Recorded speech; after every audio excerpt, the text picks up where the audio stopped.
Welcome back to my YouTube channel कही अनकही बातें। सबसे पहले मैं आप सभी को नवरात्रि की ढेर सारी शुभकामनाएं देती हूँ। लास्ट वीडियो में मैंने आपसे डिस्कस किया था कि मुझे कैसे मालूम चला कि मुझे ओवरी सिस्ट कैंसर है। एंड उसके बाद मेरे हस्बैंड और मेरा बेटा आया, जिन्होंने मुझे बहुत प्यार से समझाया कि मम्मा कुछ नहीं, आप ठीक हो जाएंगी। कह के वो डॉक्टर ने मुझे मेडिसिन दी और मैं सो गई थी। एंड उसके बाद एज यूजुअल शाम को भी वो लोग मेरे से मिलने आए और समझा के चले गए। रात में करीब 8 बजे करीब मुझे एंजाइटी स्टार्ट हो गई, बहुत ज्यादा स्टार्ट हुई। डॉक्टर्स ने मुझे मेडिसिन दे रखी थी, नींद की दवाई भी दे रखी थी, लेकिन मुझे नींद नहीं आ रही थी। वहीं एक सिस्टर आके मेरे पास बैठी, तो मैंने उनसे रिक्वेस्ट किया, सिस्टर प्लीज मुझसे थोड़ी देर बात कर लीजिए तो शायद मैं सो जाऊंगी। उन्होंने कहा हाँ हाँ हम आते हैं आते हैं। फिर वो अपने मोबाइल पे देखने लगी और उन्होंने मेरे से बात नहीं करी। उसके बाद थोड़ी देर के बाद फिर मुझे मेरी एंजाइटी बढ़ती चली जा रही थी। फिर मैंने उनसे कहा सिस्टर प्लीज मुझसे बात करिए। उन्होंने फिर भी मेरे से बात नहीं करी और अपने और स्टाफ के पास जाके बैठ गई।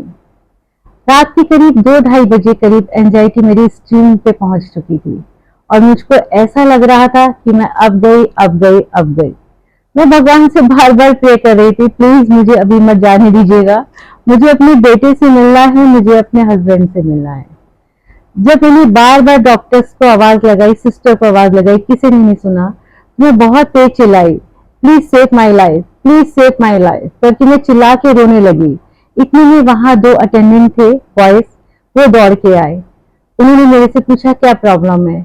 मैंने कहा कुछ नहीं, मेरे हस्बैंड को बुला दीजिए, मेरी सांस रुक रही है, मेरे बेटे को बुला दीजिए। उन्होंने मेरी पल्स देखी, उनको पल्स मेरी समझ में नहीं आई, उनको नहीं मिल रही थी। उन्होंने कोई एक इंजेक्शन लिया और मेरी पल्स में लगाने की कोशिश करी, लेकिन वो लोग नहीं लगा पाए क्योंकि उनको मेरी पल्स नहीं मिल रही थी। उन्होंने मेरी शुगर टेस्ट करी तो शुगर मेरी काफी लो थी, क्योंकि मैं डायबिटिक वैसे भी थी। उन्हें कुछ नहीं सूझा तो शायद उन्होंने डॉक्टर से कंसर्न किया। एंड 3 बजे के करीब उन्होंने मेरे हस्बैंड को फोन किया कि आपकी वाइफ आपको बुला रही है, काफी तबीयत खराब है। मेरे हस्बैंड हॉस्पिटल से काफी दूर थे एंड बेटा वहीं हॉस्पिटल के पास में ही स्टे कर रहा था। तो मेरे हस्बैंड ने मेरे बेटे को फोन किया कि जाके मम्मा से मिल के आओ। मेरा बेटा मेरी दोस्त को, जो मेरी दोस्त नहीं मेरी बेटी की तरह है, बहुत ही स्वीट पर्सन है, और वो अपने देवर का ऑपरेशन कराने के लिए उसी हॉस्पिटल में आई हुई थी। जबकि देखिए, मरीज के लिए डॉक्टर एक गॉड होता है और वहां का स्टाफ उस बीमारी को सरवाइव करने में हेल्प करता है। अगर वो ही इस तरह का बिहेवियर करेंगे तो बताइए मरीज कैसे सरवाइव कर पाएगा। उस वक्त 3 बजे करीब मेरी फ्रेंड आई मेरे आईसीयू रूम में, क्योंकि बेटा मिलके चला गया था। आईसीयू रूम में सिर्फ एक ही को देख सकते थे और उसने मुझे देखा। तब तक मेरी बॉडी स्वेल हो चुकी थी, पूरी बॉडी मेरी स्वेलिंग हो चुकी थी। उसने मुझे आके समझाना शुरू किया, बहुत प्यार से बहुत सारी बातें करती रही, मेरा माइंड डाइवर्ट करती रही कि जिससे इसकी प्रॉब्लम सॉल्व हो। और मैं लेटी हुई थी तो उन्होंने अटेंडेंट से कहा प्लीज इनको बैठा दीजिए।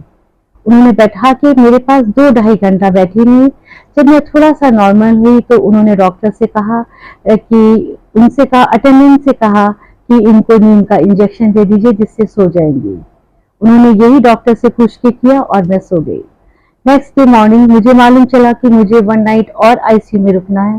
मैंने कहा मुझे नहीं रुकना, बिल्कुल नहीं रुकना। और मैं बहुत ज्यादा रोने लगी कि मुझे प्राइवेट वार्ड में आप शिफ्ट करिए। डॉक्टर से बात हुई एंड आफ्टरनून में मुझे प्राइवेट वार्ड में शिफ्ट कर दिया गया। वहाँ एज यूजुअल वो सारी ड्रिप लगी हुई थी। 2 पाइप उन्होंने आपका राइट हैंड में थे जिससे ब्लीडिंग सारा जा रहा था, जो पार्ट उन्होंने मेरे रिमूव किए थे, और 2 पाइप मेरे लेफ्ट साइड में लगा रखे थे।